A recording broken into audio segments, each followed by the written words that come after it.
Seller Club Podcast episode number 61. Drop that beat.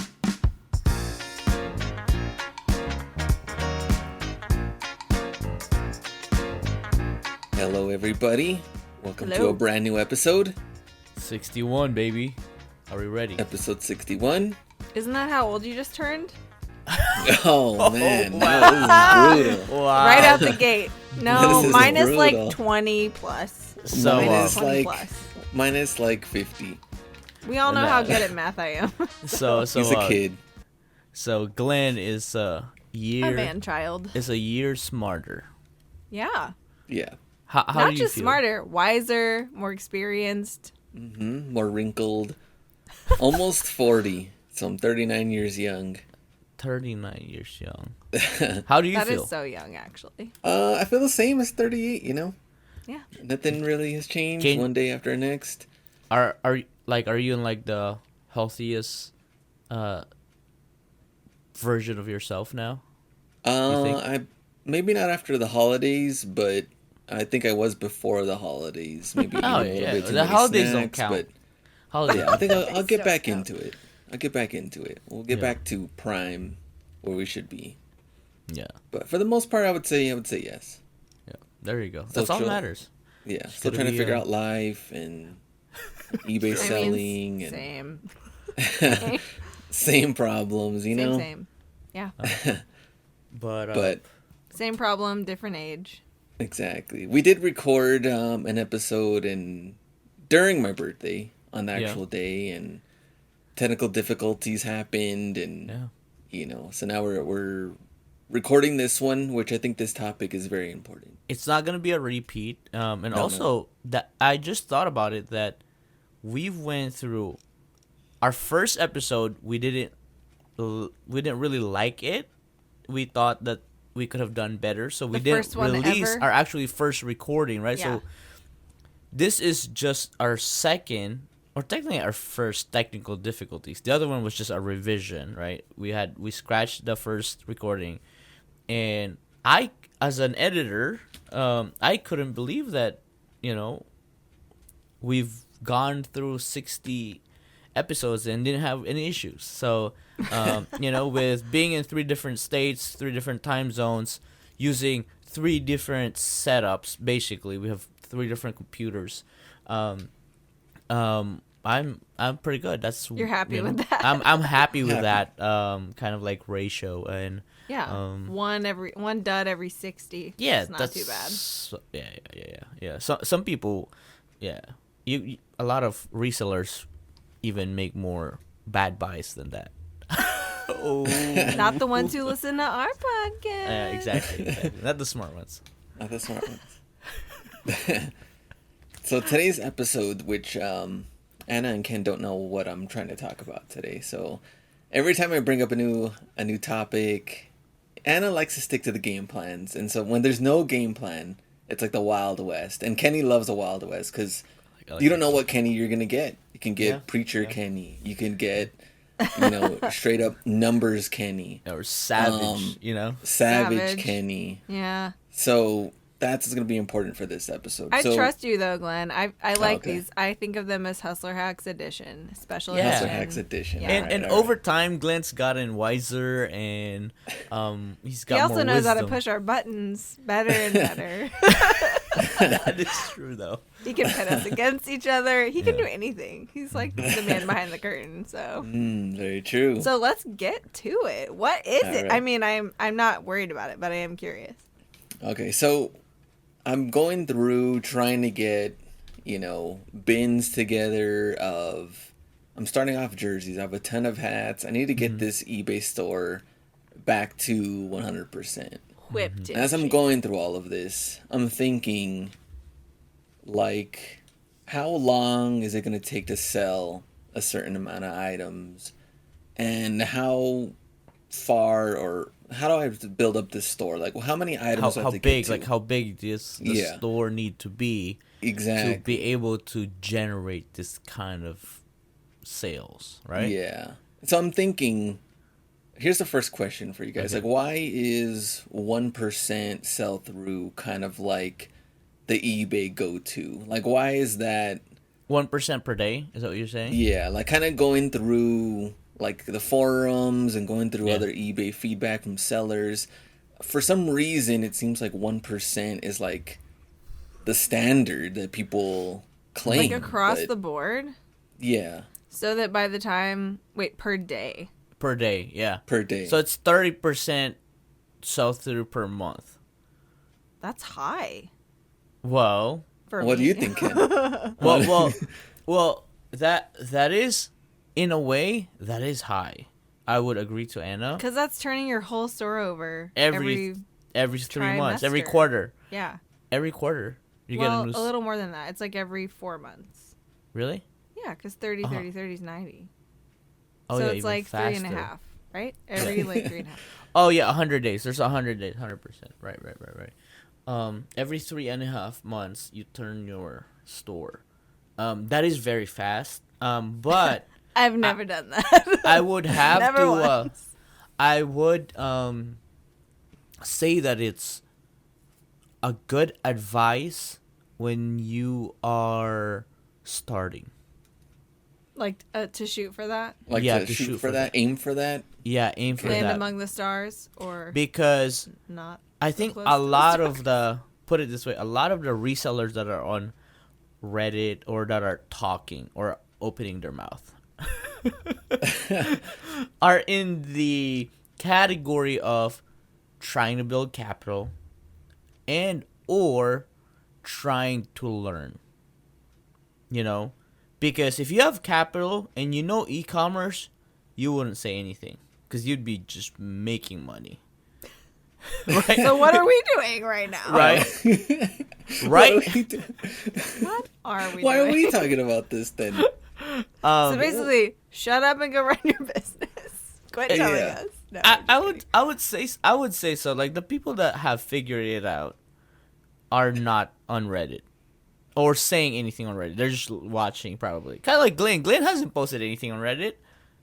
No, but I also Nobody haven't. is looking there to see Yeah, what the I'm consensus trying to is, see right? what's going on in the reseller community stuff. What are Yeah. people Yeah. talking about? But Yeah. then it also made me think on my own So end of listing so much. Like, what Yeah. size store would I need to get to? Yeah. And some people had put on there that, like, it will drive you crazy trying to think about this because, I don't know, you can't really predict on certain things. But Yeah. I feel like you kind of can, in a way. you can Well, for sure. That was my first question. Like, are most of the people chiming in about this from a certain like category, or like sell-through Yeah. is really varies across categories, which that's probably part of the blessing and curse of miscellany, right? In my store is like it really washes out a lot of those trends and stuff wash out because there's not a strong category like majority in my store. Mhm.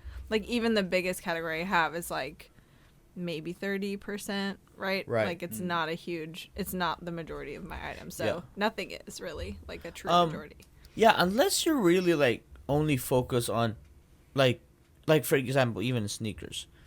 Everybody say like, "Oh, it's kind of easy for you because you're sneakers." Like, no, it's actually not because there are a lot of subcategories on sneakers. There are sports specifics, there are hype and on trend, and there are collectibles, and there's just so many more, right? Like it ranges from kind of like running, kind of like high-end fashion or designer brand. So there's a lot of things to consider, but I think at the end of the day you could kind of like the things that you can control is the ratio of your store.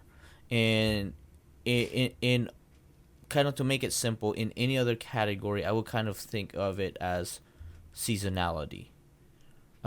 Even though you sell a lot of random things, a lot of it could fit on seasonality, right? Like, is this kind of like, would you agree on that, Anna? That Of my things. Yeah. Do Not you really. do you see a trend of seasonality in just stuff that you have? I It's mean, no, miscellaneous. like anything. Like when I think seasonality, I mostly think about, I guess, clothing, right? Right. Like, what are people wearing? I mean, perfect example. It's literally 2 degrees here, and I Right. just sold a swimsuit today. And in July, I will sell a parka. Yeah, but every that's kind of year. like a really low percentage of your But it's sales. so spread out. Like, that's the thing. It's like, I don't know that there's like a noteworthy difference because everything is so spread out and spread across so many categories. Like, at least anecdotally, it's too spread out for me to notice a pattern. That's true, because unless you have your store categorized and you could tell it off the rip that I have 10% swimsuit, 10% quotes, which Right. you could design in a way if you want to, but a lot of people don't. You know, a lot of people Yeah. have it, which eBay doesn't even give us that option either. Well, right? and Like, yeah, like, but back to Glenn's question about the 1%. What was your question about the 1%? Well, it No, was is just that, that- why is that kind of why like is the that the thing? standard? Oh, okay. It felt like Yeah. that was kind of the go-to all around, that people were kind of agreeing on, that like Yeah. 1% Like was that. kind That's of the goal. yeah, Hmm. yeah. Yeah. I mean, I think Glenn, when I started, that was my model. When I And started. if you want to break this down even further, then let's say, every 100 items listed, you're selling one of those per day, per day. considering that you're replenishing it. Exactly. So the next day you have to replenish that one One. that's sold. So if you have 1,000 items at the 1%, Mm-hmm. then you're selling 10 items, and you got to replace those 10 the next day because Yeah. 10 more should sell. Right. Yeah, and I think that's what a lot of people don't a consider. lot. Okay. Right? They say like, oh, once I reach 1,000 items, I'll sell 10 a day. No, the chances is you'll sell 10 one day. What do you think the next other day days could would be? Because if The it's next a day hot could cake, it's a technically hot be cake. 9. Next day could be 8, because if you have, like your inventory level goes down, and that's why I feel like a lot of people's mentality is like, oh, you gotta list every day. I like that for the fact of you actually get to replenish your stuff. But a lot of people don't actually consider too. The first 10 that would sell. Let's just say you turn off your store, right? Like let's say we draft everything. If we could draft 1,000 items, and then which we can't, correct, Anna? Right? We can't. 150 is Limit. max. There's a There's a yeah, limit? it's like 150? 250, I think. Something like that, yeah. But scheduled listings, I think, don't have as much Okay, of a limit. so if or you any have limit. 1,000, There's if you probably have some 1,000 limit. listings go live, what a lot of people don't consider, usually the first, I would say 50% of that would go. Let's say 10, you get 10 sales every day, because you hit 1,000 listings live. A lot of those are the cream of the crop. Your best Right. stuff should sell first. Your best stuff would Right. show. Yeah. Which that's true for me too. Like if Yeah. I list 100 new items, like there's some percentage, hopefully it's around Yeah. 10% of it that's going to sell really quick, like the first week that it's up. Right. So you have. I feel like it is a true statement if you actually replenish the same caliber of item Yeah. that sells. So Let's say also say right now, Anna sells 3 items today, and then tomorrow she replaces them with 3 iPads. 100%. Oh, that truckload of iPads finally came in. It Yeah, would just exactly. keep going. Then her sell through is gonna go up. Yeah. But I think Which that's is true. a false statement, though, in her store, because she's not selling all iPads. Yeah. Right. Only, Yeah. No, she's not. Yeah. Unfortunately, she is unfortunately, not. Okay, another undercutting question. everybody. Question Okay. to your question, and maybe I don't know if this is clear from the internet that you've scraped to examine this question, but like, are people basing this on their quantity or their listed value, or both? Oh, They're going to- most of the time it's quantity. And most of the time it's quantity, but I like Kenny's way, and we've always talked about it as a listed value portion Yeah. rather than quantity, because I just feel like, but even then listed value could be kind of skewed too, because as we know, just because you list it for that doesn't mean it's going to sell for that. Yeah, So even yeah. if in your Right. own head you're thinking this is worth 80, but really the market sells for 50. I think. Right, right. Yeah. No, it works. Well, if you're accepting offers and stuff, right? Yeah, it Yeah. works if you are priced low mid market. It won't work if you're over mid market. If you're holding If item out sells for the- 50, it would sell, if you're listing at 55, more likely it would be true. But some people, like you said, Glenn, are oh, there's 2 more left. If I'm the third person, somebody's gonna pay 100. I'm like, more likely that doesn't happen because, yeah, you know, they might be more likely to trade down to something else. Yes, 100%. Or they're gonna be like, you know, I mean, I would say a lot of buyers are smarter. There's a lot more smart buyers than terrible buyers, especially on eBay. They're on eBay for a reason, right? I would say so. eBay is more like, that's why we get like, oh, this is on Foot Locker for $59. Will you match it? And then they say that because they couldn't get their size in Foot Locker. Right. Oh, I literally had this happen yesterday. Somebody sent me a screenshot of the same item I was selling from some other website, like not even another eBay listing. It was just like the retail website or whatever for something that you can still buy new or whatever. And they're like, look, here it is for this much. And I said, you should totally buy that one. And they said, okay.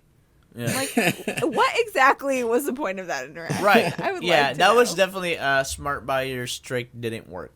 No. You know?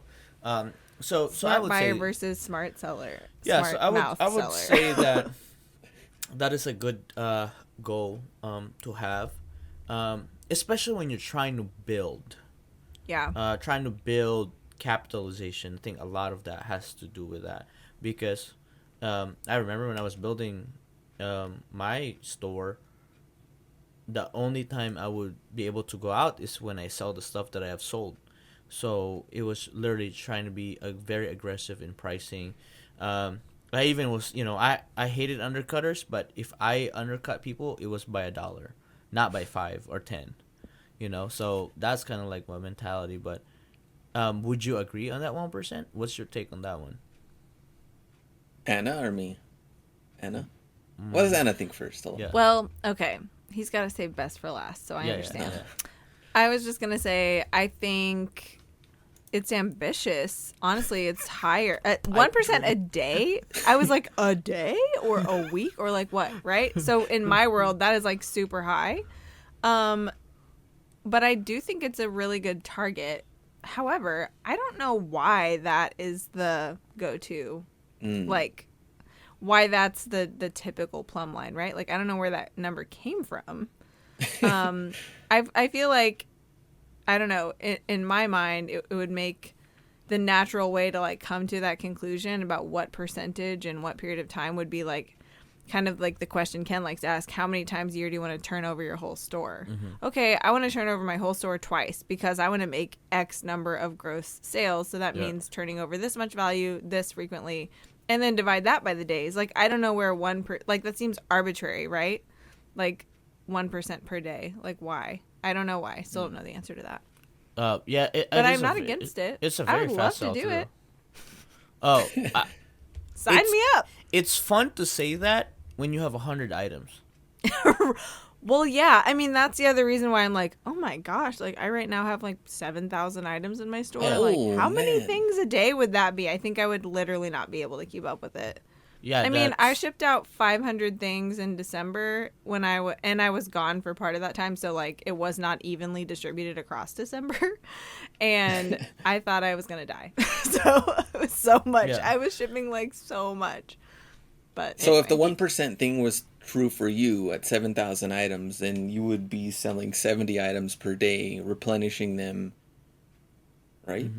1%? Yeah, so I'd have to be listing 70 things and shipping 70 things? Yeah, that's why it's not. I need my warehouse. It's obviously. It's not a possible way to have even 2%. That's a very hard operation. For sure. Because unless, again, stuff are getting shipped to you and you don't have to go out and source, that is a full day. It's I actually, like, in my own spreadsheets, I look at my sell through per month, and I'm trying to pull it up right now. I think my sell through, oh gosh, it's hard, it's a little skewed because I just purged a bunch of stuff out of my store too, so my amount of inventory changed. But imagine if that was true. What? Do like a value. What was the percentage? Well, that I didn't even finish my first sentence. Let me finish my first. Go ahead. It was about the quantity, but I think my actual sell-through rate of quantity was like 5 or 6% for December for the month, not for the day, for the month, right? Like 500 things out of like probably around that time, between 7,500 and 8,000 items. Mm-hmm. But I just purged a whole bunch of stuff out of my store, so that would be different now. But anyway, listed value though, that's the thing. Like. And this comes back to the question of listed value versus like sold value because everything was on super sale and that's why I was selling through so much. Yeah. So yeah, that I don't even know. It was not great.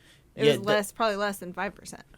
That is I think the most important metric that a retailer or a reseller have to think. I mean, I think myself as a wholesale retail model because that's what we pretty much do. We buy in wholesale and we retail them because we want to put in the extra work to take photo and mark it up. I would say that is a tough model. At that point, if you're doing that on eBay, you should just go live sell. Yeah. You're not going to get the same amount of money, though. I mean, we would assume. No, yeah. You will make 50% less, I would say. So or even less than that. I mean, yeah. Even my stuff that was on super sale in December, I had a lot. Most of my store was like 50% off, and I still made so much more on every single one of those items than if I had gone live or if I had done like auctions starting at 99 cents. Like I've literally tried it on. But it wouldn't sell on 3 months. It would sell all in a week. So you would make more. No, if you live sell. I'm saying if you live sell. I mean, do you know? I've done 5 lives and sold 5 I'm saying items. whatnot when there's people that actually bid and pays. Yes. Well, that is the key to live selling is having buyers who buy the things and pay for them. Yeah. Which has not been my experience so far. No. But I haven't been on whatnot. So. Right. But yeah, I don't know. Like, yeah. Glenn, what do you think? Well, I think it's a tough call because I feel like, seasonality does come into play. I mean, I sold an NFL jersey. The team obviously isn't in the playoffs right now, and they bought it, which that could sell. There's a gift throughout the year. It's a true fan, off-season. Not a bandwagoner. Exactly. It's off-season. So those are going to get mixed in there. But I am kind of preparing right now that football is over, or almost over. Like, what's going to happen with a lot of that inventory? Is it going to stick around for a while until next season? I mean, a lot of it I would think would. I think they're only going to be kind of like, sprinkled sales here and there. I have golf shoes, which that is starting to pick up right now because I think people are looking forward to the spring, but it's still cold.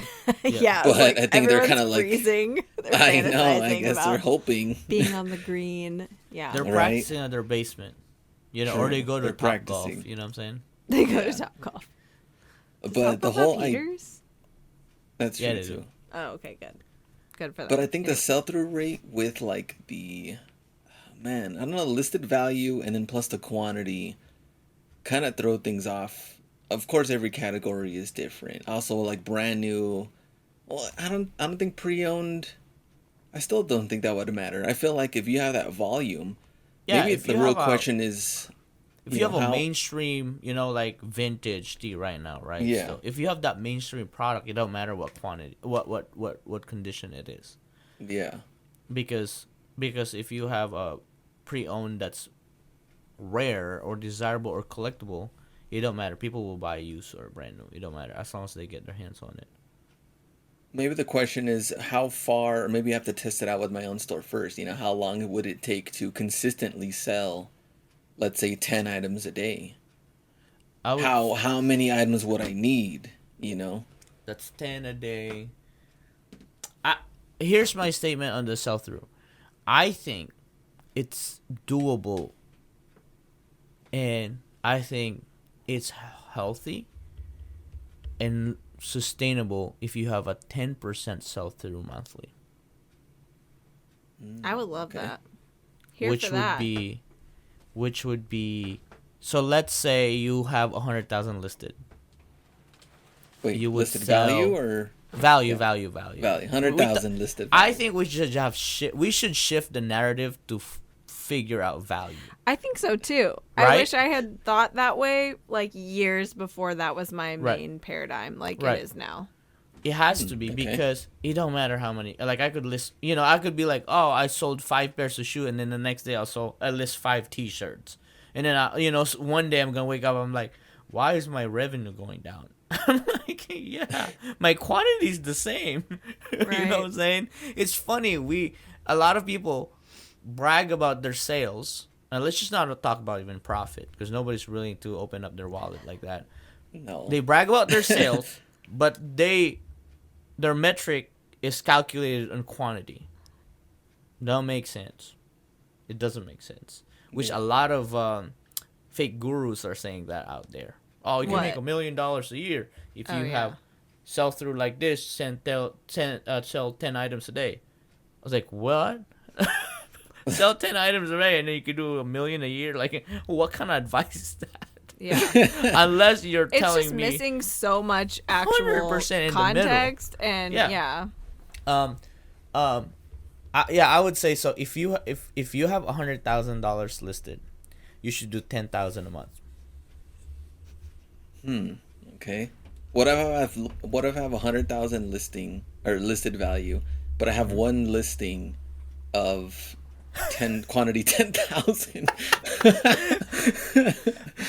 No. Then you win No. the game. No. Well, you could be like that guy that sell dental equipment. He has like 30 listings and like ASP at like $5,000. He sells used dental chairs. Oh, chairs, thank God. I was like, use dental fill in the blank. Equipment. That's just like a nightmare. Yeah. Dental scrapers. Use dental implants. Yeah, at that point it's like, Here's what the problem is.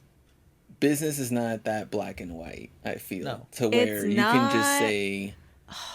Well, a lot of people did what Kenny did, which you said that you wouldn't buy more until that stuff sold. And so a lot of people say that's like the smartest way to start.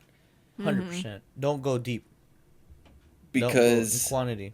yeah, because then I mean, they say it also wouldn't put you out of business in both sides to where like it's too much for you to handle and then you're not doing enough to make anything. Yeah. Yeah. Yeah. You're just running But- yourself into the ground. When you get to a certain point though, and there's so many buying opportunities. Oh, you have to go deep. That's what I'm saying. It's not black and white because you can't put it this way, follow put it that this way, same put it this rule all way. the time. If you're trying to double your money on buys, I would say go as deep as 3 quantities. Let's just say you have average capital. Meaning to say you can spend half of your revenue back to the business because there's fees, there's all the other bills expense. Right. If you can reinvest half of your gross sales, I would say go around 3. And if you're trying to grow, because I would rather work a little harder to find another product that's different to kind of like, I call it, Diversify. yeah, diversify and, spread my net bigger, right? Because there's millions of buyers in eBay. And if I'm only selling size 9 shoes, Yeah. it shrinks. But if I'm Yeah. selling 9, 9.5, and 10, my net becomes bigger. So that's kind of like the way I look at it. But yeah, I think.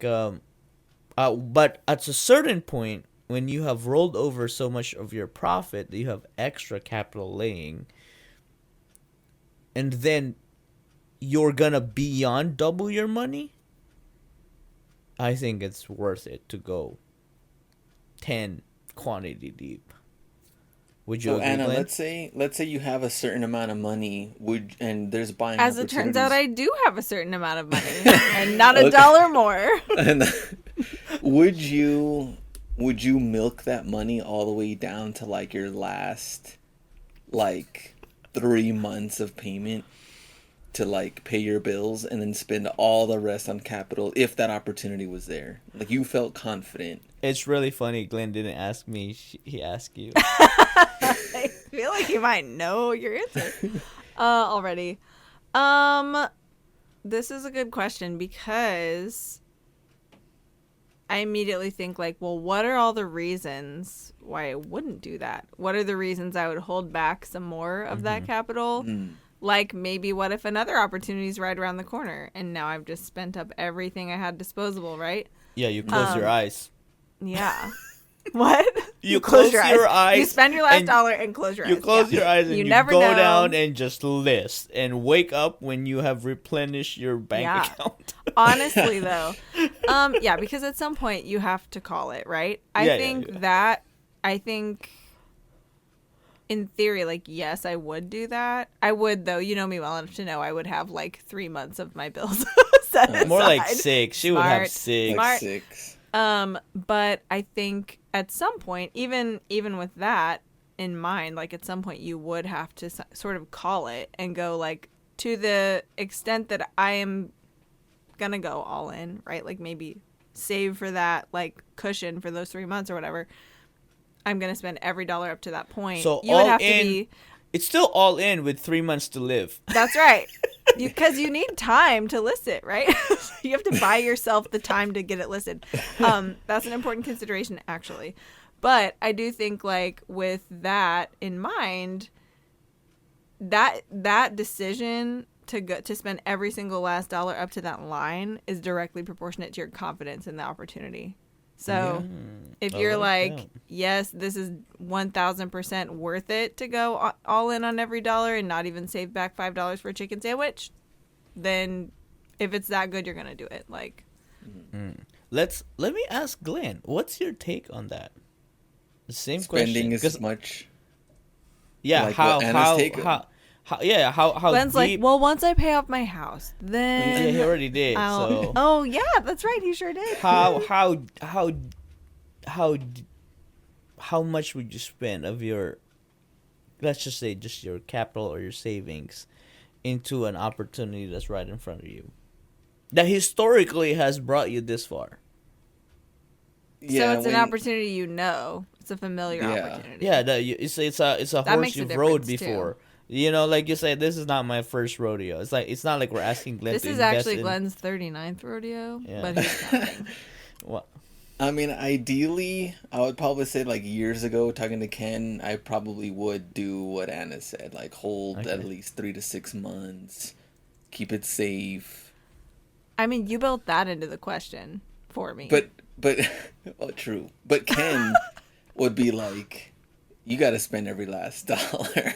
And then for me, that is like, oh. Ken's going to Taco Bell today and relying on the Lord to provide manna tomorrow. Ball out. But I do feel more confident to do that now, though. More than ever. Because you can fall back on whatnot, and you know capital will come back. Yeah, even if you have to lose some money. Exactly. You can get it more liquid, right? Like it becomes a little more liquid in your mind. Yeah. And in a way, that's kind of like how I looked at it when we were dealing with hype shoes, because GOAT and StockX are always there. You can always take bids. Yeah, or immediate payout somehow. Yeah. You could always get paid out, and not like get chopped half of your investment. Yeah. Because I remember the time when I told Glenn about an opportunity, and I was like, bro, how much money you have? And he's like, this. And I'm like, what? I said, what are you gotta doing? empty that out. Yeah. Order now, right here. And it took us far. It took us really far. Yeah. And then right now, did you look at it the way you were doing it? Would you have paid your business right there if you didn't change your spending, your investing? Would I have changed my investing in that? If you didn't change, kind of like, okay, if you always kind of like held back and kind of like save more, right? Because like that's kind of like what they tell you. You save more, keep saving, until some people have like 2 years of nest egg. Yeah. But because you didn't, you've paid your house in what, like record-breaking time. Yeah. Your bank probably hates you because they didn't get all the interest that they were supposed to get. They were supposed when to they get for approved 30 you. years. Are they Yeah. just like sending you nonstop like HELOC offers? Probably. They just cut all ties. They just done. said, We're done with you. It's like, Never don't loan again." this guy. He'll pay it so Yeah. quick. Got Right? I less think than I think they I would have bargained kept for. it still the same, but I think one of our problems was that I couldn't spend. There was a point to where like I didn't have enough items to buy. Yeah. You know, like it was really low to where like, okay, well, I'm gonna replenish what I had selling on eBay, but I'm not really growing at this point because I'm running out of things to buy. For And the it right was, and a price lot that I of felt that confident too. in. At some point, it was just depth. Yeah. That wouldn't help. You know what I'm saying? Like, wouldn't help. And also, any products really, we always say like, oh, it will. It's hard to lose money, but over time, it just becomes stagnant. It doesn't really grow beyond. Kind of like, like let's just say like the famous Travis Scott sneakers that me and Glenn have gotten, and even if we held longer, even if we held 3 years more, we probably would have gotten $100 more. Like, but we took like the at some point it's not profit. worth waiting that long. You know what I'm saying? Like, because then I can just reinvest the $800 now rather than waiting for $100 more 3 years later, and that was just been sitting on a product. So that's why in a way it's important to turn your inventory. So if everybody's store is different, and let's say Anna, for example, you buy a, I don't know, collectible figure you saw 2 years ago, and you listed it right away, and it hasn't sold. Or how far do you wait until you're saying, okay, well, I want my money back on this? Well, when do you give up on it? That's what I was gonna say. Until I moved from across the country, the answer was never. I will never give up on it. It will sell eventually. Because you had storage solutions. Yeah, I had plenty of storage, and like, frankly, that attitude or like that approach was supported every single day by stuff selling that had been listed for 5 years. Like, it happened all the time, which is why I was confident that eventually it will happen. And I do still stand by that. It's just that now that's kind of like there's an asterisk, right? Everything sells eventually, but that doesn't mean you have to wait for it to sell. Right. And like recently I just did this huge purge of my inventory, which was part of my 2025 goals, like is in direct, the direct steps to take for some of my goals. And I think I got rid of, like seriously 850 items out of my store and donated them to a thrift store. And I did it pretty fast, like in the first couple weeks of January.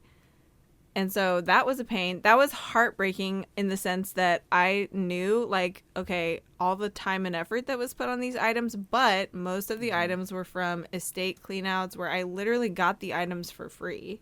So I had no, like, monetary cost of goods, but I moved them across the country. I moved them twice, right? You still took photos. You did I took listing, photos, In some cases, I paid someone else to process the item for me, right? So I did actually spend money on that item in that way.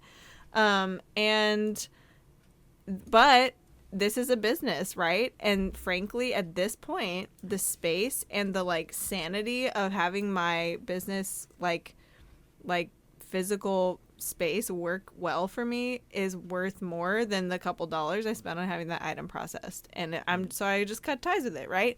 And I know that probably all of that stuff would have sold eventually, but I wasn't willing to wait for it anymore. So, and I did a lighter version of this last year at 1.2. I mean, it was still a lot of items, but it wasn't so, like, this one felt more aggressive because at that time I had like 12,000 items in my store, and this time I only, quote unquote, only had, 7,500 or so, or like maybe around 8,000, I think, actually. It's right around 7,000 now after I've done this purge of actual items. I'm almost down to 6,000 listings because I do have some multiple quantity. But anyway, so this seemed like a bigger sacrifice, like percentage wise, right? Like proportionately to what I have left, because I'd already taken out like the most obvious, right? The most low hanging fruit earlier, like last year. So this was like a more aggressive round of culling, but it was still worth it. You know, it was the stuff that was the least valuable, that cost me the least in, you know, every way, cost of goods and effort and time and everything, and was taking up the most physical space. So I kind of had to assess the items based on those criteria, and I got rid of almost 1,000 things, or I guess almost 900 things. Mm-hmm. But it was wild. It went faster than I expected it to. But that really was like just a business decision, because I want my business to keep growing, and I don't want to like live at max capacity. Yeah. Yeah. So you just ripped it off like a Band-Aid, just quick. I did. Let's just but get like, rid of this, gone. 850 Band-Aids is a lot. It's a lot of Band-Aids. Yeah. And, you know, now that you said that, because I freak out at when you say, oh, when I first made it, I was like, 10,000 listings. That's a lot to manage. It don't matter what size of an item it is. That's still a lot. Yeah. For one person. And you know, just not being able to know any others people's kind of like sell through and anything like that, I automatically plugged in. I'm like, 10% of that sells a month. That is a lot, you know. So that's what, right? I'm like, that's what I'm saying. I'm like 1% a day. No thanks. Right, but that's it's no, thank you. Because business is so different. It becomes possible to have that many items or listings because of the sell-through rate being lower. Right. Now, there are people that only has like, you know, when I say like, oh, how many listings do you have? Like 500. And I was like, why are you doing 6 figures a month? Because they, you know, they have 100 listings with 100 quantity that sells every day. And that's still not to say anything about what's the net profit, right? Yeah. But it is interesting because, you know, part of the reason I'm clearing out this space is to accommodate a bigger proportion of my inventory being like faster selling, right? Faster sell through, new with tags, retail arbitrage type of stuff. And I've always liked that, but I've just like dabbled in it a little bit, and now I'm being way more intentional to like actually include that as part of my business model. But that doesn't fit really well into my prior standing business model. So in my mind, I basically just have two different strategies within my store. And this set of stuff has these standards and these expectations, and this set of stuff can sell through way longer. It can sit there for 5 years. It's fine, right? But a lot of that, you know, because this is so directly tied to like inventory storage, I mean, probably at this point, almost a third of my store is things that are like around, you know, 2 square inches or smaller, right? It's matchbooks, it's jewelry, it's magnets, right? Collectible like souvenir magnets. I sell tons of those. So like that stuff, all of that stuff's probably a couple thousand listings. It's all sitting right here next to me in my office. It's not even in with the rest of my inventory because it's so tiny. It's like in micro organizers. And so that kind of stuff, like that will be the absolute last hurrah if I ever cull, you know, that inventory further. That stuff's the safest because it costs like nothing to ship and store. The work's already been done, right? Like, so anything that's taking up any amount of space in my bins is like next on the chopping block. Got it. One of the things I was thinking about though was like, we know Big Lots is struggling. Ross keeps making more stores. What are some of the things that Ross does so well? That they don't even sell online. They don't even have an online store. You can't order anything. What do they do so well that keeps them running and building more stores? And one of the things I can think of is just like when things are out of season, like they just move on right away.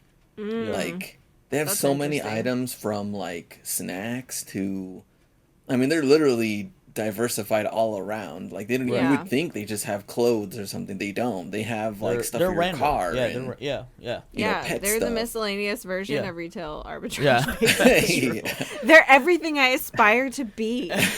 No, but I also That's think why you like Ross. They do a good job of. They price everything pretty much right. Not everything, but they have really compelling prices, and like 1 out of every 10 of my favorite thing I've ever bought is from Ross. They just have bangers sometimes, right? Not every time, but I'll be like, wow, this is my favorite pair of jeans of my life. And Well, I because got it I at think Ross a for lot of that has $14 to or do whatever. with Yeah. the suppliers that they get it from, right? There were that's what you said, like the cashmere, like there's always a gem in there. Yeah. That's why it's always fun to shop there because you always find something nice. Oh, yeah. And- like shopping as an entertainment activity, prime Yeah. Ross And- material. And that is why I think, like Glinty, you're saying, like they do a good job of turning their things over, because that's what the suppliers are doing. They're turning things over. It don't matter if this is our best selling item, but if it's past season, it's going to gone. Ross. Yeah. You know what I'm saying? It lost So- its chance. I think a lot of if you take your, I would say if I didn't buy the inventory in my store and I just managed my store. I mean, I just manage the eBay store, somebody lists, somebody did the photos, and all I do is kind of like fulfill and kind of like basically run sales and stuff like that. The admin side of e-commerce in running an eBay store. I would actually follow Ross's like strategy, or even Nike Outlet. At a certain time, if we only have 10 of these left, it's gonna go clear. I mean, if it's over 30 and we only have half of what we have had originally, it's gonna go into the 30% bin sale. But a lot of us picked it ourselves. We get attached to it. It's like, oh, this was, now we create a story and a narrative. And it's like, oh, this has really got us to the next level, this item. And I've sold 100 of this. I have 5 left. It's going to sell.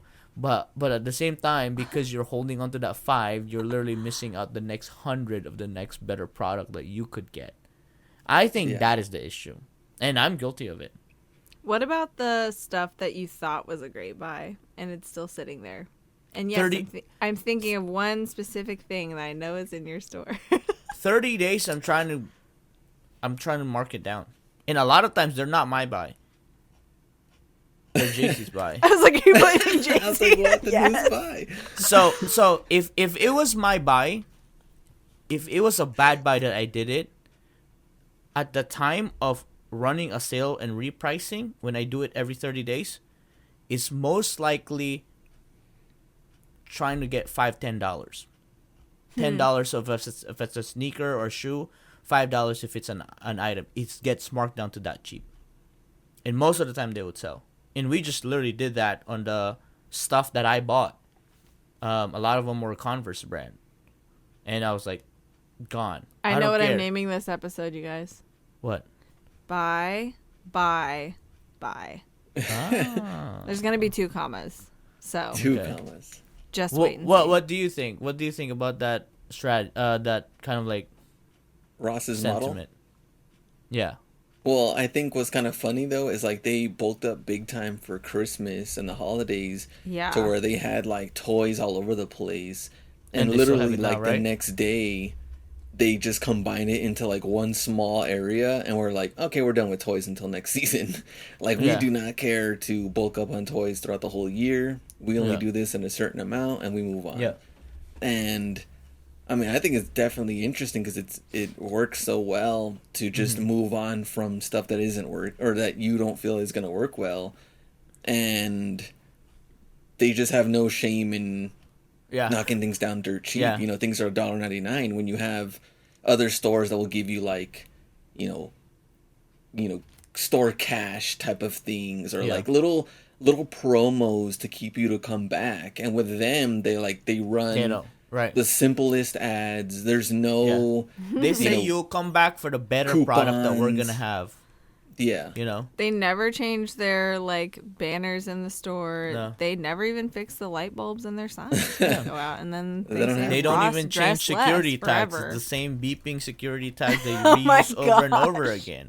Y'all, I breathe on those wrong and they go off, and I always have to do the walk of shame to like the cashier, like, I'm sorry. Yeah, I and they're didn't just get that. immune Why to do, it. They just why hear do it you all take the it time. there?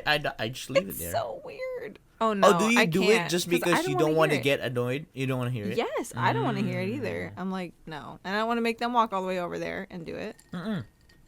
In my area, they don't even care. They just let it beep. They do care. They They're do care. dissociating. They're like, I'm so sick of hearing this sound. I'm gonna lose it. So That's I how don't I know feel if- after like 20 seconds. And I don't even work there. You know what? I'm glad we don't have to relist anything. Out do you of mean? it's like 7,000 items, and then like it ends in like how you have to like it would end in like 30 yeah. Oh, days, yeah. 60 days, whatever, and then you got to relist it. So Anna, during that time, what did you do during then? Like when your listings would Was I end and they around wouldn't then? sell. I don't think. Anna wasn't think I around was- then. I don't think so. What? I mean, let me think about this. When I very first started, It was probably I- after. It was probably like 18 or 19 they got rid of it. when I very first started, it was like it would automatically renew it for 30 days, like a certain number of times, I think. Maybe like 3 times. It expired for something? sure. It Yeah, it definitely would It would go expire. to unsold though. Yeah. And I would I just know. relist it and then do like the maximum number of automatic renewals. Hmm. That was like part of the listing flow. Like, I mean, this is like way back for me, 2017. So, like, it wasn't like automatically after 30 days it was done. There was some kind of an automatic renewal, but it was still limited in some way. Man, I feel like it would be really difficult to keep track of like thousands of items when they end and then Yeah. Oh, that's, I mean, I never did auctions for Yeah. that reason. I'm Oh, like, okay. this is way too much to keep track of. Like, no. It was always just buy it now. Okay. What if you get rid of your 10%? What? Oh, not even get rid. Like just like mark down to break even every month. Your bottom 10%. I think that's healthy. But what if it's not the right season for it and it should sell later on? Like, Yeah, I mean, how do you know what obviously- items to choose? Sounds Obviously- a little black and white, Ken. Well, put it. He's like, whoa, whoa, whoa, Well, Ross hold doesn't on. Whoa, care. whoa, whoa, whoa. Ross doesn't care. But Ken does. I don't think I would if I am detached from it and if I just see it as units. But Unless how do it's you... like a high end jacket that sells for $300. See, I'm not gonna. See, there's an asterisk. There's the asterisk right there. You're like, oh, well, unless it's this, right? Like, there's exceptions. No, because Saying if that you're is gonna do it, you do it with everything. Like you're just marking down any. Yeah. oldest item. that was my sentiment. That's why I'm saying like Yeah. I think that's healthy, but the fact that because we get attached to them, like that's really the only reason why. Because if you think about it, in the last 7 years, we've always been able to find a better item to source. True. So It's like you have to give up that on... is an infinite kind of mentality, right? But if I have like Yeah. every 30 day a 30% bucket like Nike would, Nike doesn't care because there's always going to be a supply. But at the end of the day, I shouldn't care because Nike will always have a supply. Yeah. You see what I'm saying? There's always going to be a clearance Nike. Let's just say I'm a Nike seller only. And also if you're a seller from a different category, a thrift, estate, I mean, as morbid as it is, someone's always going to die. So true. so I think we are the ones that are stopping ourselves from having a more cleaner flow of sale. To a point, maybe I'm at a point that I'm willing to do it. Okay, if it's a higher end shop, unless as long as I have like a rule that 30 days 30% off, the next 60 days, because that's kind of like how eBay sees it, right? Like Yeah. stale, Stagnant. Yeah. and stagnant. I think that's smart. Yeah. And then especially the ones that when you see there's 0 views in the last 30 days, you were like, no one's you were looking just at a little this. too hopeful when you bought that product. Yeah. That's what I always say. Yeah. And then if it's there's an identical product that has more views, then I would say it's like, okay, there's something wrong in this listing. Yeah. That's kind of like how I assess.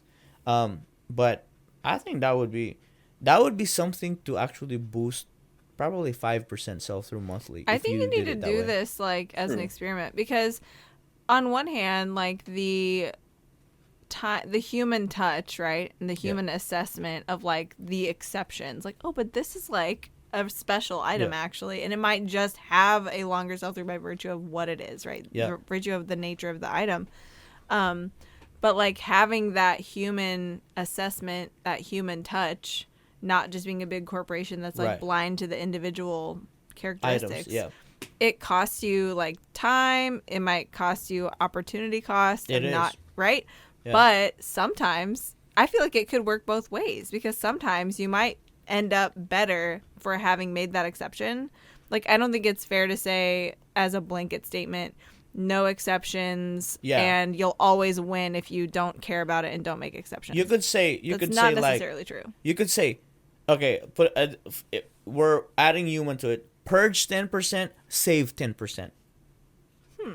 Just as equally as it follows the protocol, because you're human, you could add in your perspective, like, okay, if I have, let's just say you get to, if it's basically half you get to save. Let's just say you purge 20%. Yeah. And then you look at the 20% and it's like, what's the best 50? Yeah. What's the best half? Right. I think that's a good analogy there too. Yeah. But even at Ross though, right? Probably when they purge, there's probably only 10 things out of the 1,000 items that they purged that would be worth holding on to. Yeah. Right. Because Well, and, it's like, been at that picked through scale, over time. At that It's been scale, picked it through would over be so time intensive to make Yeah. those assessments. It's not worth it. No. Right? There's Yeah. no way it would be worth it. Yeah. But That's as a good point, though. small business, it might actually be worth it sometimes. Yeah.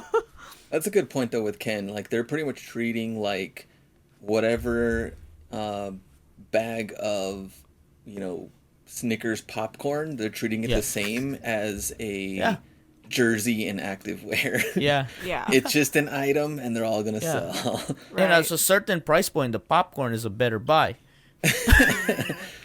Depends how hungry you are, I guess. Yeah, exactly. Yeah, or because now you'd be forced to Or buy how a allergic to chocolate you No. are. Yeah, at a Snickers certain pop. point, the ones that get clearance are like a size 21 cleats, a soccer cleats. It's like Yeah. there's no soccer player that wears this. Yeah. That's true. A lot of the extra So- small men's activewear or extra small, weird sizing. Yeah.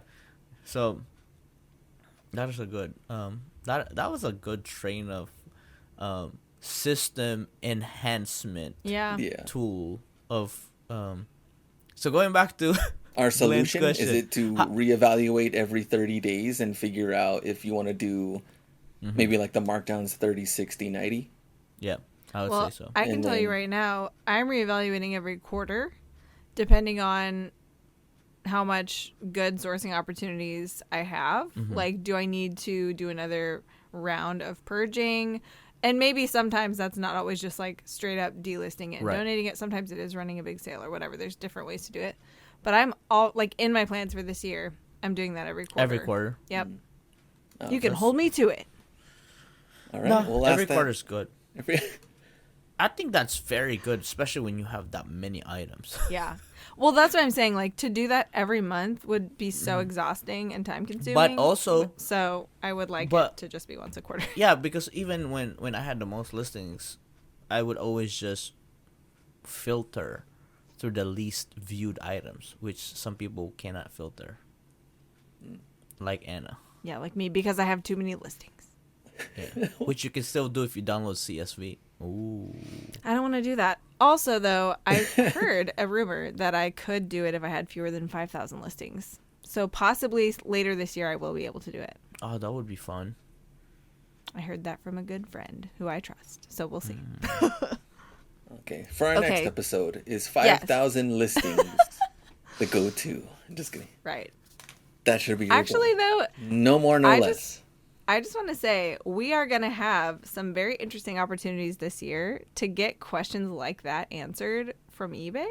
So if you have questions like that, send them to us so we can ask and find out the official on some of your questions. Also, we have finally managed to finish mailing out. Most of them have been received already, but all of our 12 days of giveaways stuff. We had a little polar vortex situation that Yep. delayed the shipping process, but everything's been sent out. But our winners are so awesome, and we've just seen some really fun posts about their goodies that they got in the mail. So thanks again to everybody who played, and please tune in for our giveaways because they are bomb. Yep, exactly. Go. All right. yep, Anything else before we go, Kenny? I just sold a shoe that I marked down for $19.50 that I paid $8 for. Wow. See, I'm still making money. Cha-ching. No, I think that was a really good exercise of how we could continue to refresh our stores, Yeah. but at the same time really push our mindsets and our the way we look at our products. Yeah. Because eventually, at the end of the day, what's more important is kind of like the end goal, which is selling the product and making money on the product and educating. Goal, isn't it? And educating yourself to not commit the same bad buy again. Yeah. I've always said I may not know a lot of what are the best buys, but I know a lot of the what not to buy. Yeah. Because I've learned my lesson. So I've learned that too, even in thrifting. Like, it's really funny now, just, recently, since I've lived here, I can go thrifting with my mom sometimes. And sometimes she'll come with me. But, like, there are so many things. I feel like such a curmudgeon because we'll go and she'll be like, ooh, what about this? This is a good brand. Blah, blah, blah. And I'm like, no. Like, used no. to be. Yeah, it used to be Right. a yes, Yeah. right? But Yeah. it really reminds me every time that happens, like, oh, wow, I have refined my standards a lot.